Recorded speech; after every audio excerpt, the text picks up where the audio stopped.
Hello, and welcome to North Coast Journal Preview, where we take a look at the stories being followed in the upcoming edition of the North Coast Journal. My name is Dave Frank, and I'm joining you here remotely, as is North Coast Journal's news editor, Thad Greenson, and arts and features editor, Jennifer Femiko-Cahill. Welcome, guys. Thanks for having us. Hey. Well, yeah, this is awesome, and I'm glad we were able to get it together this week after some technical difficulties last week. We are in under a stay-at-home order, and I'm sure that's what you guys are covering. So let's just get right into it. Thad, what's on the cover of the North Coast Journal this week? Unsurprisingly, we have COVID-19 on the cover this week. For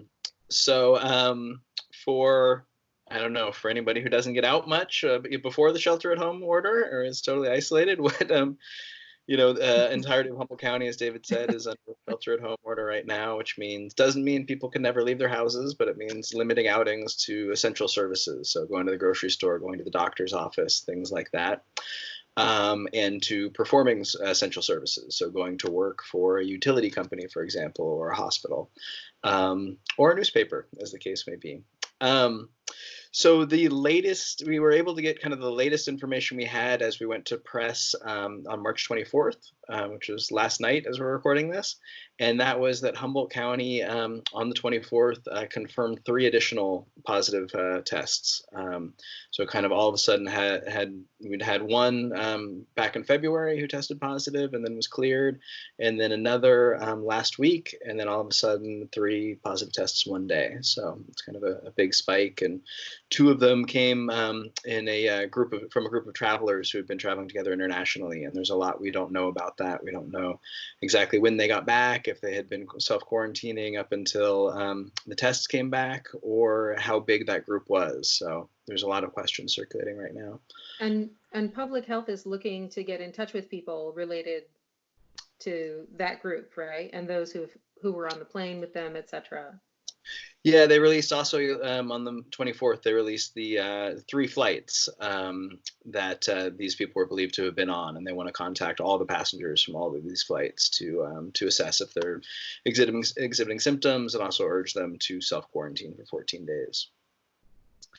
So this is all happening in the context of a relative explosion of cases in New York City, a climate of this stay-at-home order expanding to about 1 in 3 people in the country. But here at home, this is a really low number of cases. So, I was out last weekend going for a walk, and I saw there were an awful lot of people at the same place that I was. Have you guys heard anything about guidance about going to parks and things like that in our community or in our state? Well, yeah, we did have a change in, we did have a change in the openings and closings of Redwood state parks and national parks.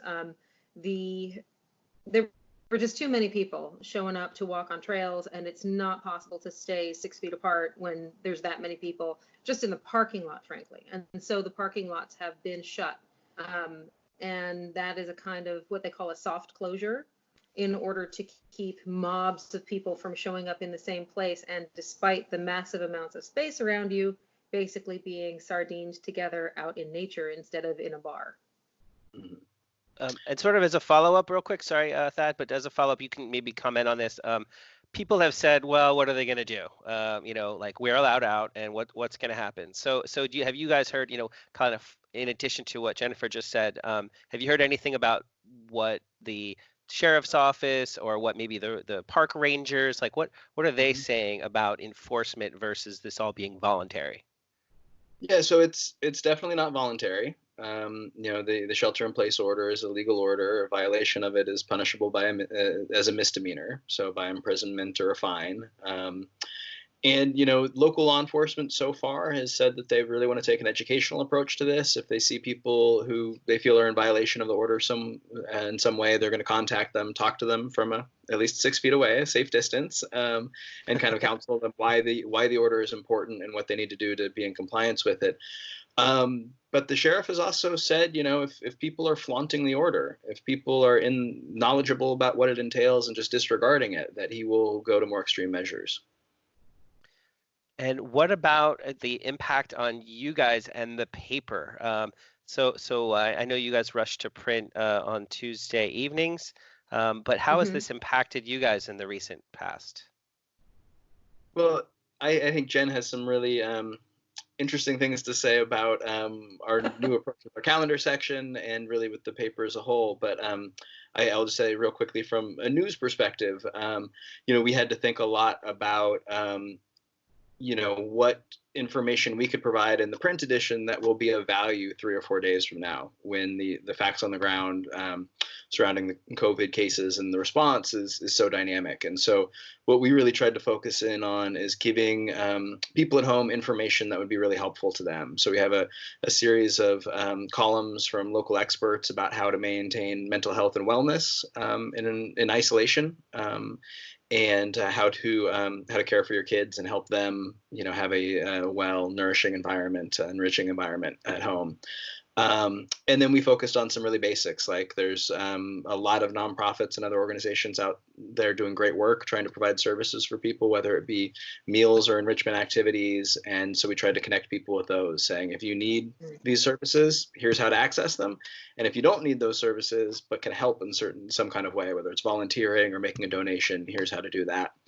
And then offering just some real basic tips on, what to do when you're shopping and what to do with those items when you bring them back from shopping in order to just limit exposure. So Jennifer, before you dive in, let me just ask a follow-up that.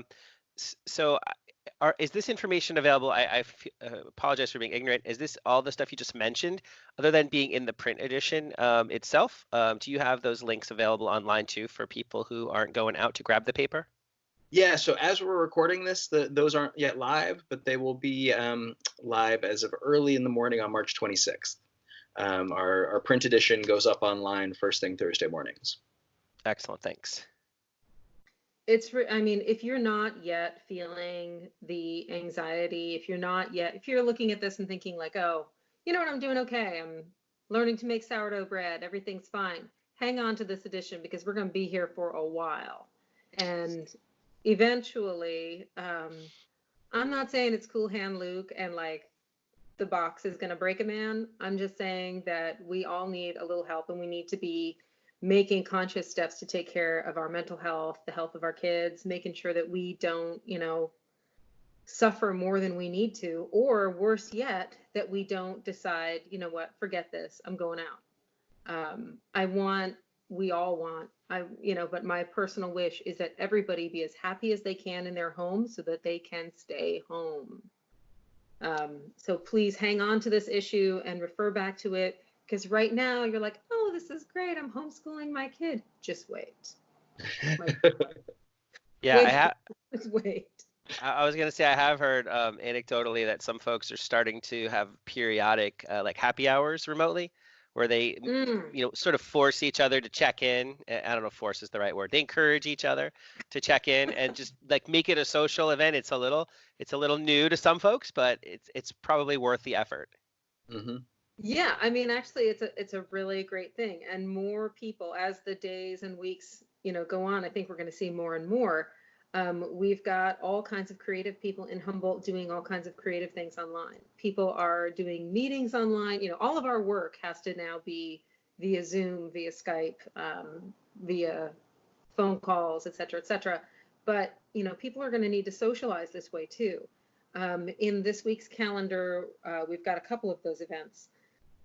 Local musicians are doing concerts by streaming live, and what we're trying to do is get them to tell us about it in advance so that we can share it with the rest of Humboldt. The editorial this week, we're talking about forming a virtual community that is a Humboldt virtual community.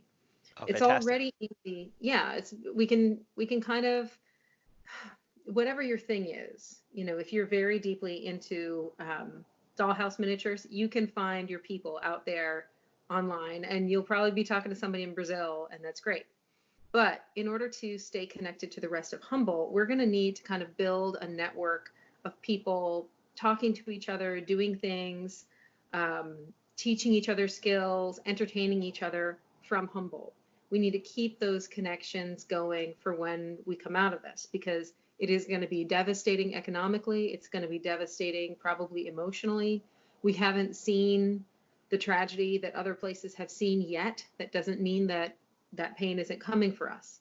So we need to make sure that we stay strong as a community. And so what Thad and I are talking about in that editorial is finding ways to do stuff online. And the wonderful people at Access Humboldt have shared with us a really great link that's going to go up online tomorrow, in which Access Humboldt staff explain how to do Skype and Zoom and Google Meetings. And I got halfway through it. I already feel smarter, and I haven't gotten to the part where we're talking about hardware yet, but I'm on it. But we want to encourage people to take part in this, and to encourage people who are already doing it to share with us that information in the calendar. And, you know, let us know when you're doing your Zumba class live on Facebook. Let us know when you are going to have there's a virtual artists cabaret that's going to be happening on Saturday. And, you know, people can throw virtual tips by dropping money in, like, you know, somebody's Venmo account. Oh, wow. You can still support local artists, local musicians. You know, we want to see if you're live painting, great. If you want to show me how to do drag makeup, I'm here. I am ready to watch your video. And I think a lot of Humboldt is.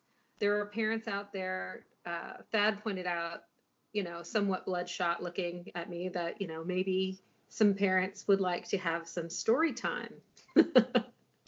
So if you're a person who volunteers for the library, maybe volunteer virtually. My kids will listen to your story. We'll watch your puppet show.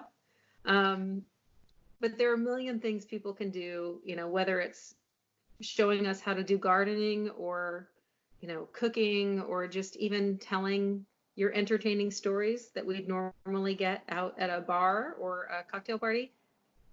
There are so many opportunities for people to share their gifts. And Humboldt's so weird. I love it. I know I know it's going to get weird, and I cannot wait. So this is encouraging. Yes, we're going to make lemonade out of lemons here, and we're going to, you know, yes, find new ways to connect and share. And I think this will be fantastic. With just a few minutes left in our, you know, check-in, our preview today, did you want to share with us a little bit about how, you know, briefly about how the journal is adapting to the new reality? You insinuated that there's some changes, I think. Yeah, we're doing everything remotely, and we're doing it by, like, uploading files to our server remotely. There's a lot of back and forth via email and what do you call it, like chatting apps and things. And there have been some bumps. I'm not gonna lie. I Dad, bet. you want to speak to the changes? It's been a challenge. And yeah, that has been a challenge. And then it's also, you know, we can't, we'd be remiss if we didn't say it's been a challenging time for us as a business too.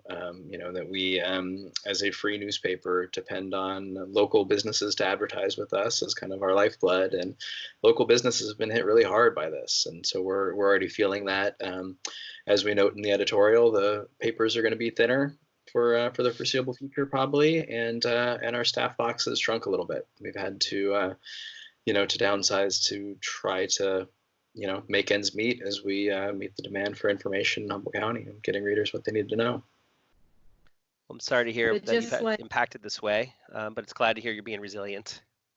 Yeah. And just like with the, you know, planning on when we come out of this as a community, the journal is planning to come out of this too. And it means we need to work really hard during this lean time. It means that we need to stay in closer touch, you know, with our readership to get a sense of what everyone needs.